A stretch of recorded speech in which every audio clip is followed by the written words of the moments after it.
जय श्री कृष्णा दोस्तों, हमारे BS शर्मा भारद्वाज चैनल में आज सभी भक्तों का स्वागत है। भक्तों, आज हम चैत्र शुक्ल पक्ष कामदा एकादशी की व्रत कथा सुना रहे हैं। इस कथा को सुनने से सभी प्रकार के पापों से मुक्ति मिलती है और हर प्रकार की मनोकामना पूरी होती है। आज सभी एकादशी कथा श्रवण करें। बोले एकादशी मातम की जय। धर्मराज युधिष्ठिर बोले कि भगवान, आपको करोड़ों नमस्कार हैं। अब आप कृपा करके चैत्र महीने की शुक्ल पक्ष की एकादशी का मातम कहिए। श्री कृष्ण भगवान कहने लगे, धर्मराज, यही प्रश्न एक समय पर राजा दिलीप ने गुरु वशिष्ठ जी से पूछा था। उन्होंने समाधान किया था। मैं तुमसे कहता हूँ, प्राचीन काल में भोगीपुर नामक एक नगर था। वहां पर अनेक ऐश्वर्यों से युक्त पुंडरीक नाम का राजा राज्य करता था। भोगीपुर नगर में अनेक अप्सरा, किन्नर, गंधर्व भी रहते थे। उनमें एक जगह ललित और ललता नाम के दो स्त्री पुरुष वैभवशाली घर में निवास करते थे। उन दोनों में अत्यंत स्नेह था, यहाँ तक कि अलग हो जाने पर दोनों व्याकुल हो जाते थे। एक समय पुंडरीक की सभा में अन्य गंधर्वों के सहित ललित भी गान कर रहा था। गाते गाते उसको अपनी प्रिय ललता का ध्यान आ गया।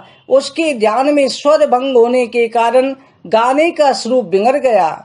ललित के भाव जान करके करकोट नामक नाग ने पद भंग होने के कारण राजा से कह दिया। तब पुंडरीक ने क्रोध पूर्वक कहा कि तू मेरे सन्मुख गाते हुए अपनी स्त्री का स्मरण कर रहा है, अतएव तू कच्चा मांस मदरा मनुष्य भक्षण करने वाला राक्षस बनकर अपने किए कर्मों का फल भोग। पुंडरीक के श्राप से ललित उसी समय महाकाल विकराल राक्षस हो गया। उसका मुख अत्यंत भयंकर, नेत्र सूर्य चंद्रमा की तरह प्रदीप्त और मुख से अग्नि निकलने लगी। उसकी नाक पर्वत की कंदरा के समान, विशाल गर्दन पर्वत के समान लगने लगी। सिर के बाल भी पर्वत पर खड़े वृक्ष के समान, भुजाएं अत्यंत लंबी हो गई। इस प्रकार से उसका शरीर 8 योजन का हो गया। तब वह राक्षस अनेक प्रकार के दुख भोगने लगा। जब उसकी स्त्री ललिता को ये सब मालूम हुआ, उसको बहुत दुख हुआ। अपने पति के उद्धार का यत्न सोचने लगी। वो राक्षस अनेक प्रकार के घोर दुख सहता हुआ घने वनों में रहने लगा। उसकी स्त्री उसके पीछे पीछे जाती, अनेक प्रकार से विलाप करती। एक बार ललिता अपने पति के पीछे घूमती घूमती विंध्याचल पर्वत पर चली गई, जहाँ पर श्रृंगी ऋषि का आश्रम था। वो ऋषि के आश्रम में जाकर विनीत भाव से उनकी प्रार्थना करने लगी। श्रृंगी ऋषि उसे देखकर बोले, हे सुभगे, तुम कौन हो, यहाँ किस लिए आई हो? ललिता बोली, हे मुनिवर, मेरा नाम ललिता है। मेरा पति राजा पुंडरीक के हिसाब से विशालकाय राक्षस हो गया है। इससे मुझे मान दुख है। उनके उद्धार का कोई उपाय बतलाइए।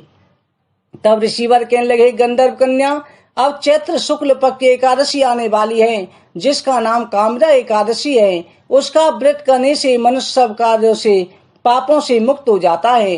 यदि तू कामदा एकादशी का व्रत कर उसके पुण्य को अपने पति को दे, तो शीघ्र ही राक्षस योनि से मुक्ति को प्राप्त होगा। राजा का श्राप भी अवश्य शांत हो जाएगा। मुनि के ऐसे वचन सुनकर ललिता ने चैत्र शुक्ला एकादशी आने पर उसका व्रत किया। द्वादशी को ब्राह्मणों के सामने अपने व्रत का फल अपने पति को देती हुई भगवान से प्रार्थना करने लगी, हे प्रभु, मैंने जो व्रत किया है उसका फल मेरे पतिदेव को प्राप्त हो जाए, जिससे वो राक्षस योनि से मुक्त हो जाए। एकादशी का फल देते ही उसका पति राक्षस योनि से मुक्त होकर अपने पुराने स्वरूप को प्राप्त हुआ। अनेक सुंदर वस्त्रभूषणों से युक्त होकर ललिता के साथ विहार करने लगा। दोनों विमान में बैठकर स्वर्गलोक चले गए। वशिष्ठ मुनि कहते हैं, राजन, इस व्रत को विधि पूर्वक करने से समस्त पाप नाश हो जाते हैं।